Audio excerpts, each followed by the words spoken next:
Oke, bismillahirrahmanirrahim. Assalamualaikum warahmatullahi wabarakatuh. Alhamdulillah, salatu wassalamu ala rasulillah. Amma ba'd, masih bersama Ustadz Azi ya. Ini generasi muda kita nih ya. Ustadz Azi, Ustadz muda yang smart, soleh dan handsome juga insyaallah ya. Baik, ini Ustadz Azi, saya mau tanya tentang biasanya nih anak muda itu kadang suka galau nih ya. Artinya itu dengan mungkin kemampuan dirinya gitu ya. Bahkan ada beberapa itu yang merasa dia itu memiliki sifat minder gitu ya. Karena mungkin dia tuh punya banyak kekurangan ya, baik dari kekurangan mungkin dia fisiknya gitu ya, atau mungkin dari face-nya, atau mungkin dari sesuatu yang membuat dia itu tidak nyaman, termasuk juga mungkin dari sisi keluarganya gitu ya, orang tuanya dan lain sebagainya. Jadi pertanyaannya adalah bagaimana nih sebenarnya kita menyikapi dari kekurangan kita nih, baik secara fisik maupun secara psikis. Misalnya saya kulitnya itu agak-agak sawo busuk gitu ya, ya agak sawo matang gitu ya, putih tua lah gitu ya. Nah, kira-kira seperti apa tuh face-nya dan sebagainya gitu. Kira-kira gimana nih Ustadz Aziz nih untuk solusinya nih bagi teman-teman yang mungkin masih minder, masih kurang percaya diri, masih merasa banyak kekurangan dirinya gitu ya. Silakan Ustadz Aziz.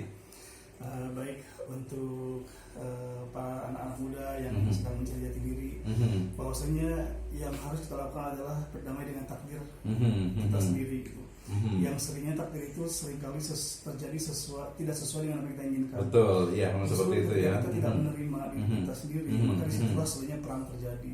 Perang bukan dengan orang lain, tapi perang dengan batin kita sendiri. Betul. Semakin kita berlama-lama di situ, semakin potensi kita tuh tergerus habis.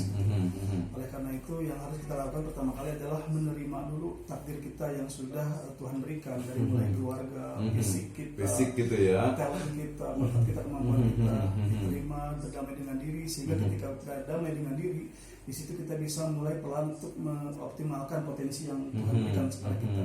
Dan yakini bahwa setiap makhluk manusia, terutama yang Allah ciptakan, itu memiliki bakat dan kemampuan.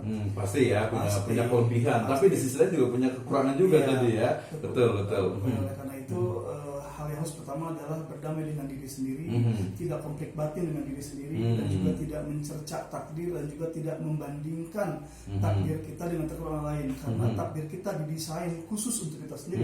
Takdir orang lain didesain untuk orang lain, nggak bisa kita menyamakan gitu ya, membandingkan ya dengan orang lain. Maka ketika kita sudah bisa berdamai dengan diri, insya Allah yang ada adalah bagaimana kita meningkatkan kualitas diri kita. Itu yang sering terjadi itu.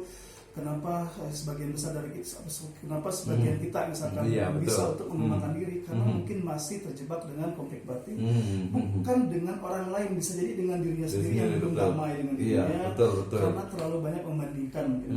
Oleh karena itu fokus sama diri sendiri dan gailah potensi diri. Dan saya ingat kalam tasawuf, barang siapa yang kenal dirinya, dia pasti kenal Tuhannya.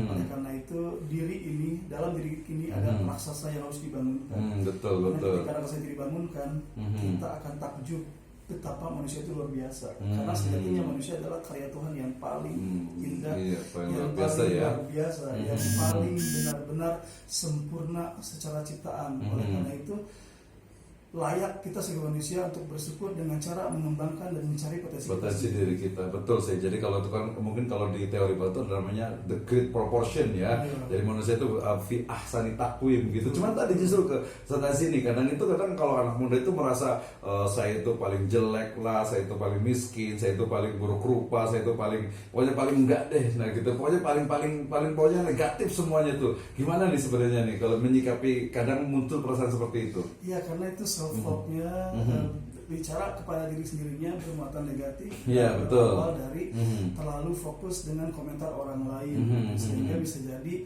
suasana hatinya, suasana pikirannya ada dalam kontrol orang lain. Dan kalau seperti itu terus, kita benar-benar menjadi rugi sebenarnya. Karena itu fokus kita harus kepada diri sendiri, dan fokus kita bukan lagi kepada masalah fisik misalkan, tapi kepada potensi apa yang harus kita gali.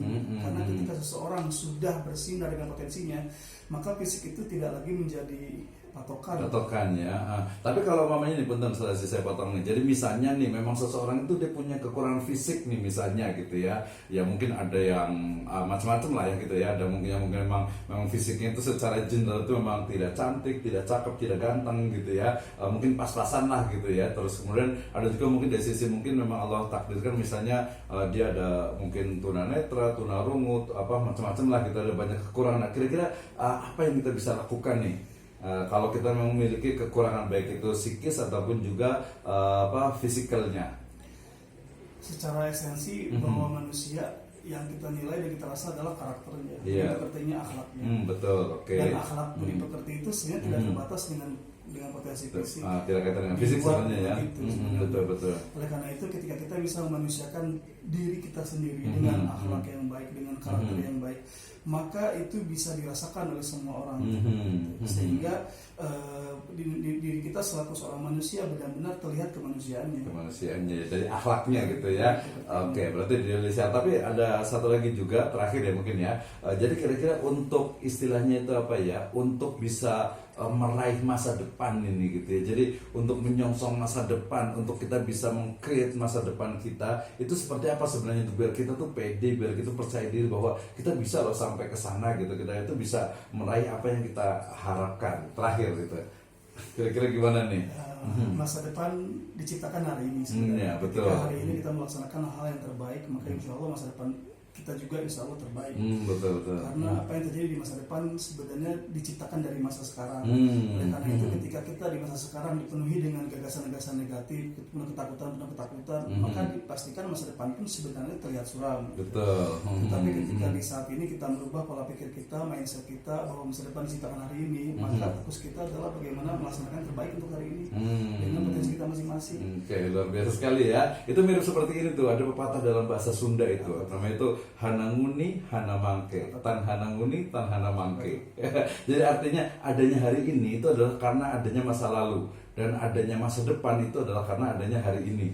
Gitu ya, artinya kalau kita ingin masa depan itu madrah gitu ya, masa depan cerah, maka ya berarti dari sekarang gitu ya, dari sekarang kita harus lakukan sesuatu yang do the best gitu kan ya, nanti maka masa depan itu akan menjadi lebih baik lagi gitu ya.